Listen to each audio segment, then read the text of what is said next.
Hey, care partners, Teresa Youngstrom. I'm with a better approach to memory care, and you have just joined our podcast, Memory Care with Teresa Youngstrom. Thanks for being here. We're heading into episode 17, but I got to go back and talk about something we mentioned in 16, and that was that we're going to be releasing our first book, a book of great stories with aha moments and the challenges, and then how we figured out how to work through some things. And I'm hoping that will benefit you. It certainly has served me and has served a lot of them, more than 1,000 families that I have interacted with and given tips to. So I'm always hoping you can learn from my mistakes because there are plenty.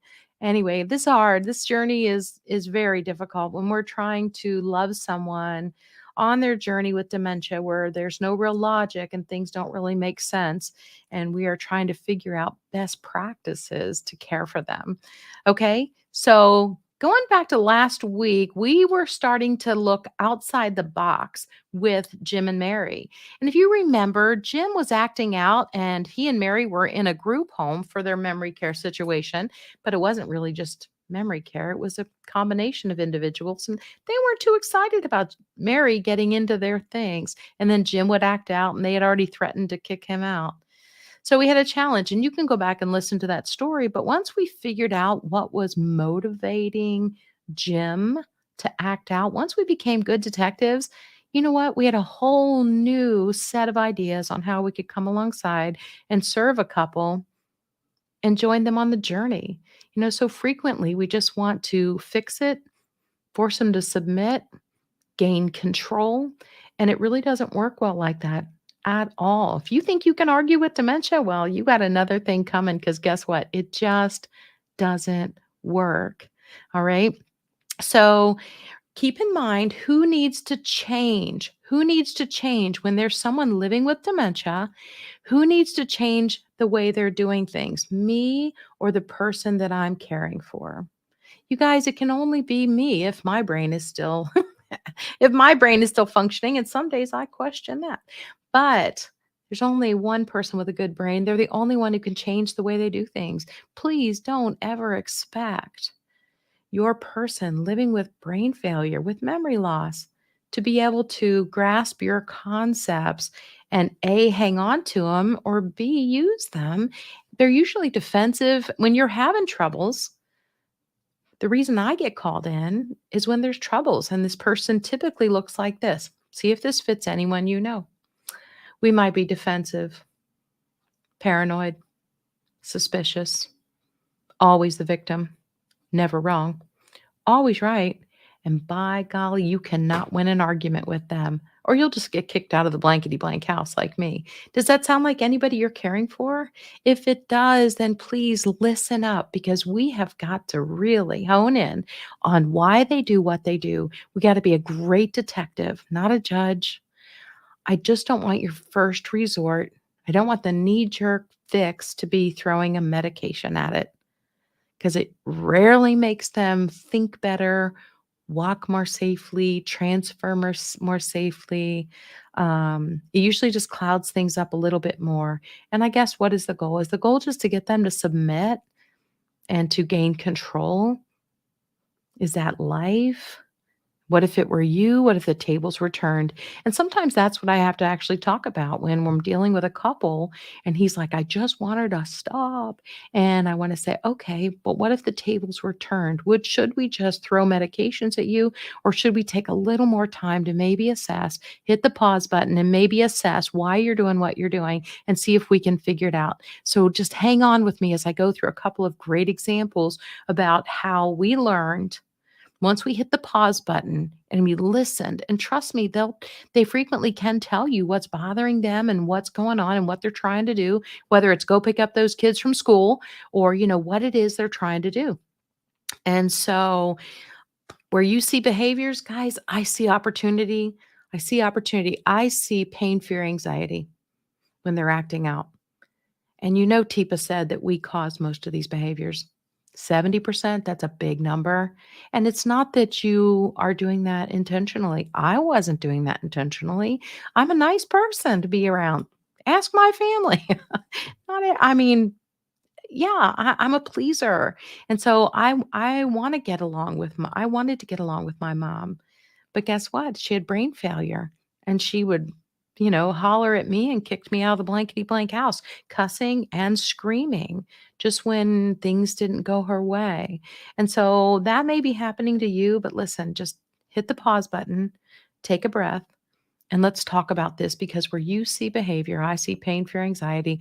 And I'm going to go through a couple of situations where we thought outside the box and we made it work. Okay, we got them through.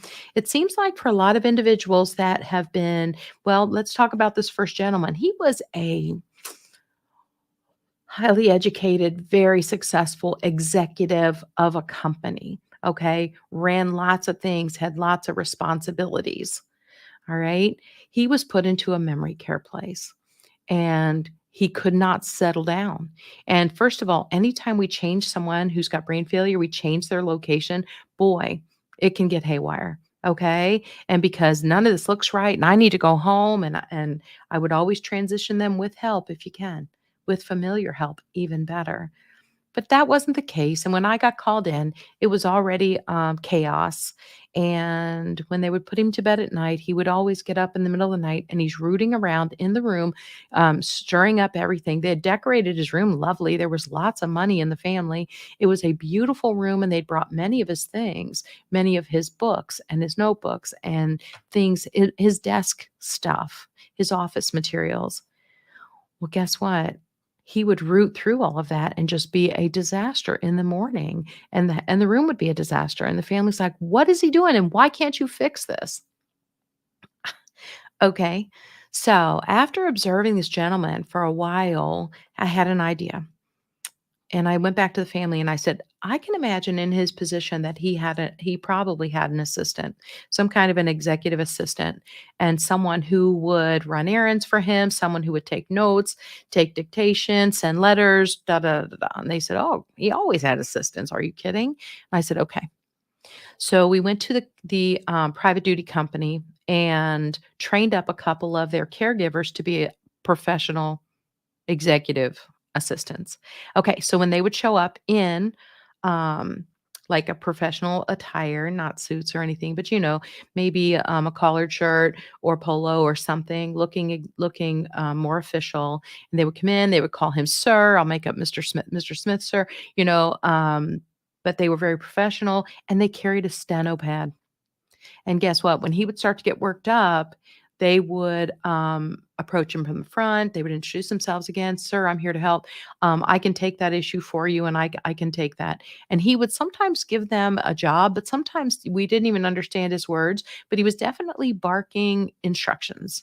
And when that caregiver could, with the right tone and body language, accept and agree and affirm and validate and write down some things, even though if he didn't even know what he was supposed to write down the things. Thank you, sir. I'm on that. And then he would step out and then later come back and let him know that he'd taken care of that situation. And by the way, sir, it's time for us to go to lunch. And he would use it's time. He didn't say, do you want to? He didn't ask yes, no questions. We had learned some great techniques on getting this gentleman to then participate in a routine of the day. But whenever he got worked up with business things, because in his mind he kept falling back into, oh my gosh, I have responsibilities and I have so much to do. He would get very anxious. He would start just tearing through things in this office setting they had prepared for him, and it would be a disaster if the assistant wasn't there. Okay, you might think, wow, uh, and really he was like that. It took about 2 weeks of him using the assistant for him finally to relax and become familiar enough with the people and the setting that then he could begin to relax a little bit and the family could see great changes in him. And so was it rocket science? Absolutely not. Now, some of you have heard me tell you a story. I walked onto a unit once. This was a memory care. They had a lot of residents. It had been an assisted living wing, floor of this community, a beautiful community, and they changed it into memory care. It was probably too big, and the halls were very long. And the thing is, you couldn't see the end of the hall. They made them so the halls would kind of bend around, but that made it very difficult for the memory care individual to figure out where they were going. Because sometimes if you can see the flower arrangement on the door or something outside the door, that you have a clue that that's where they go. But this was really interesting the way the halls curved around. And so I came on the unit one day to see an individual, but I was stopped by a woman in the lobby who looked like she could have worked there. And she said, "Excuse me, do you know where the exit is?"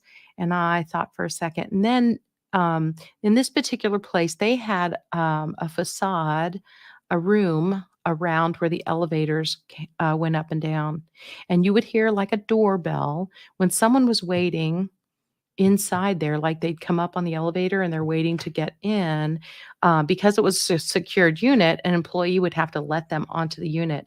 And the way they did this, there were two different doors, and there was a door on the dining room side, and there was a door in the community room side. So depending on where the residents were hanging out, the majority of the residents, they would go to the opposite side to let people in and out.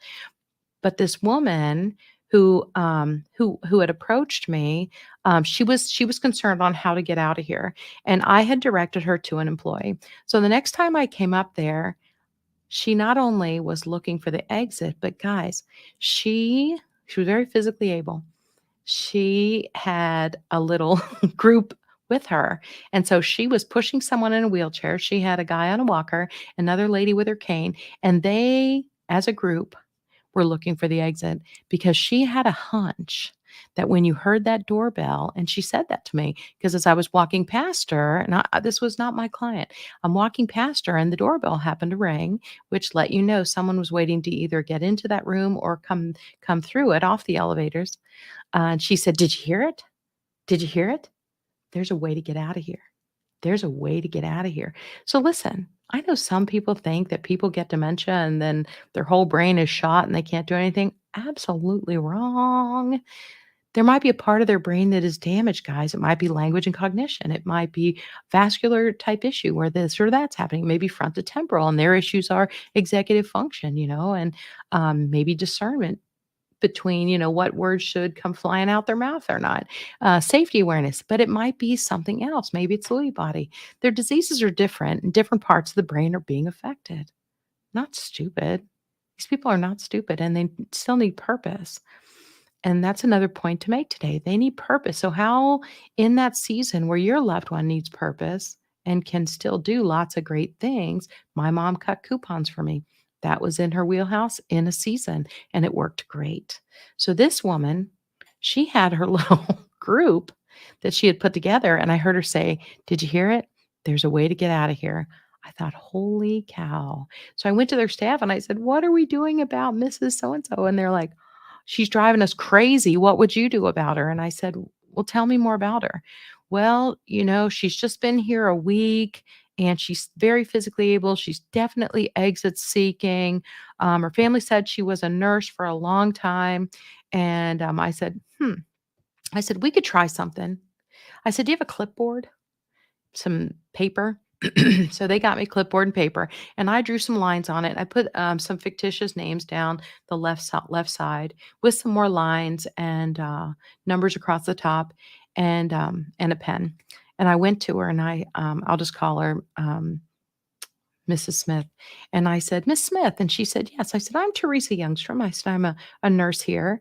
And I didn't really work there, but I was a nurse seeing some patients. And I said, "I was told that you are a nurse." And she said, "That's right." Very proudly, guys, very proudly. She was in it. And I said, "Oh my goodness, thank you so much because you just might be an answer to prayer." And she said, "What's that?" And I said, "We're short staffed again today." And I said, "I don't have anybody to be in charge of the clipboard. I don't have anybody to be in charge of the clipboard."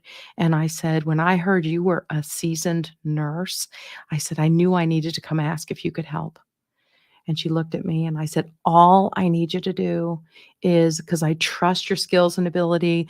I can tell you're a seasoned nurse. If you could just add check marks to the clipboard wherever you feel they need to be added, we would appreciate that.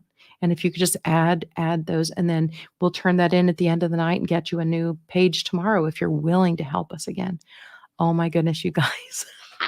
She gave up her little entourage in a heartbeat, took her clipboard and her pen, started walking around to the other residents, and she would just stand by them for a minute and give a check mark. And it was very random. But you know what? We had given her purpose. She was no longer exit seeking. She would bring her clipboard to meals. She was still cooperative to follow the routine of the day. She would bring her clipboard activities. They would let her meander around, adding and then praise, praise, praise. I told him you have to praise her at the end of the day for a job well done. Well done.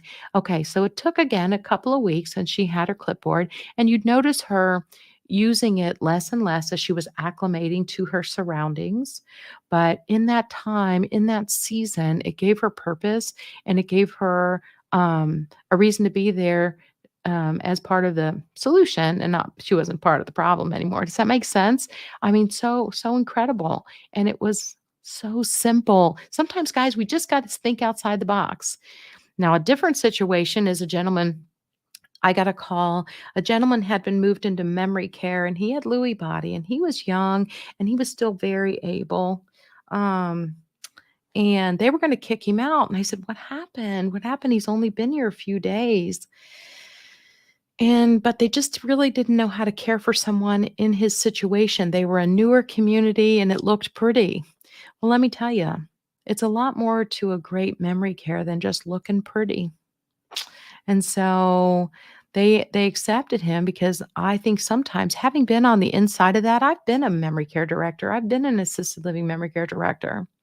And I can tell you sometimes the management, guess what they're looking at? They're looking at the bottom dollar, guys, and they're moving people in. Not everybody. I'm not throwing stones. And I realize these places need to make money. But at the same time, if I were going to put my dad or my husband somewhere, I'm going to be going in. I'm going in at not outside the visiting hours. I'm going to be looking and smelling and listening and talking to the families. Walk out with another family and see how things are going. But all I can tell you is this gentleman was still very able. And with Lewy body, sometimes these folks are on and they're engaging, and sometimes they're off and hallucinating and absolutely in a different world. They can be suicidal too. And that's just a nutshell of how complicated Lewy body is. It's very complicated and fast moving. And so, what he did to get himself kicked out was in his mind, he was sure he was in a prison, and they obviously weren't checking on the residents frequently enough. And so, what he had done was he had pushed a piece of furniture over under a window. Now, the windows were up high in this unit, and he had pushed a dresser, a low dresser over there. But then he was this very strong, able man, and he had picked up the bedside table and put it on top of that piece of furniture. And then he had grabbed a chair and he put it on top of that so he could get to the window. And he had his idea. He was escaping because in his mind, he had been captured. He was being held prisoner against his will. He had no clue why he was there, nor was anybody reassuring him, engaging him, coming in and having him engage in things. We didn't have caregivers there. I've heard some of these memory care places tell you to drop your loved one off at the door and don't come back for 3 weeks. Well, I don't know how that sits with you, but it certainly doesn't sit well with me. I would feel like I had just abandoned somebody. And I'm worried that if I'm the individual being abandoned, that it would really damage the relationship there. And so I just don't think that is the most therapeutic way to do this. I certainly would advise that we get caregivers at home if there's time. I mean, in a perfect world, I know it's not always perfect, but guys, frequently we just jump in and move forward. These are people, individuals with very particular needs. They're not stupid, right? Their brains are still working. They still have feelings. And so I think to abandon ship like that and turn them loose, I'm just saying that I would look at other techniques to bring them in so that maybe they feel more part of the solution and not part of the problem there.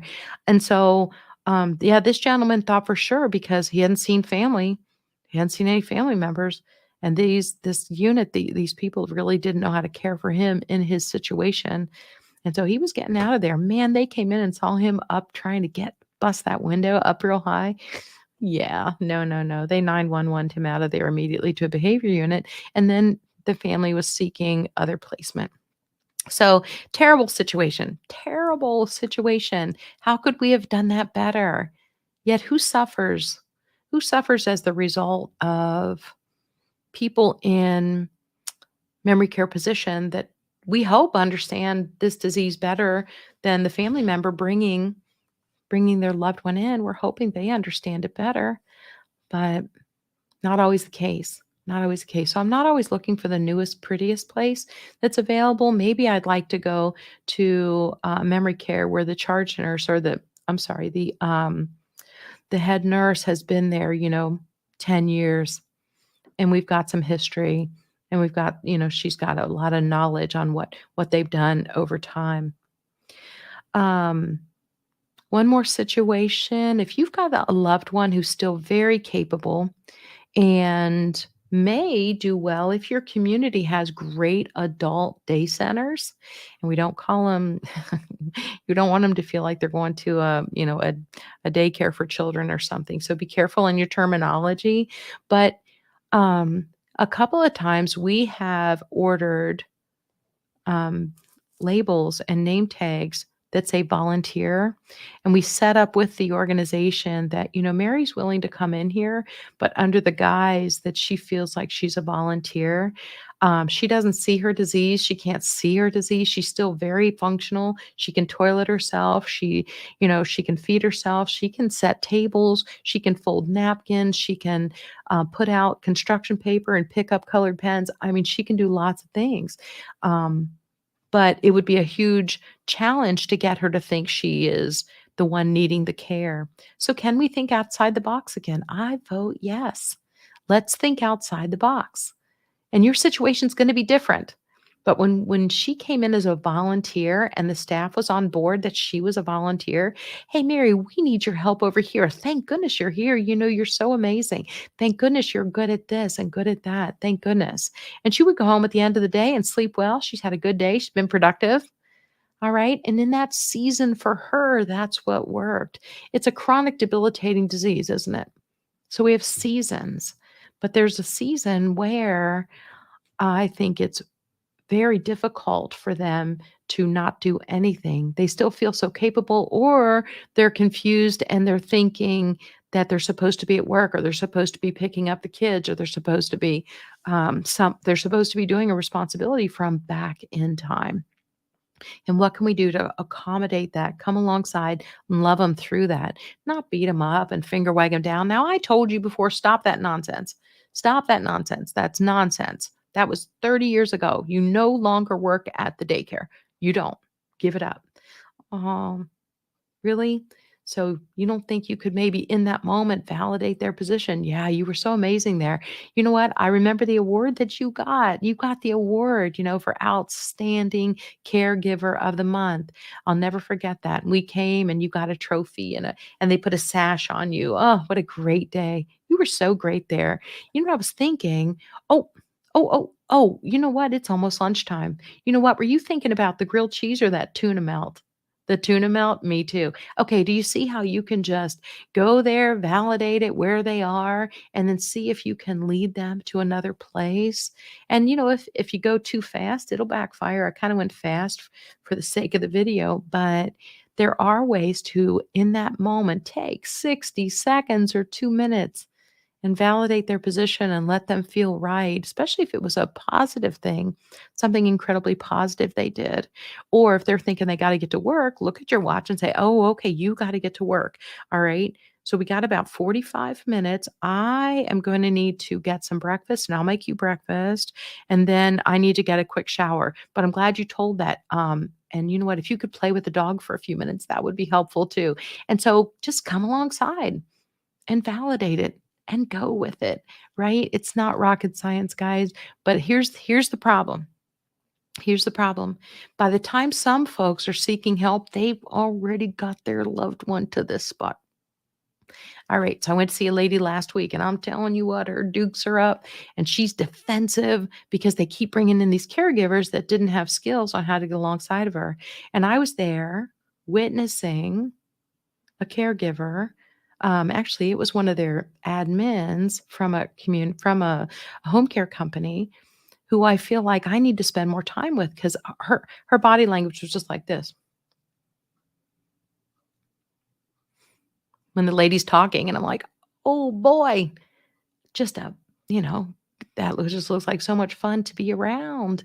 And when someone would say something, she would jump in with a correction about the patient. My heart was just breaking. And it only got the person more and more agitated and defensive.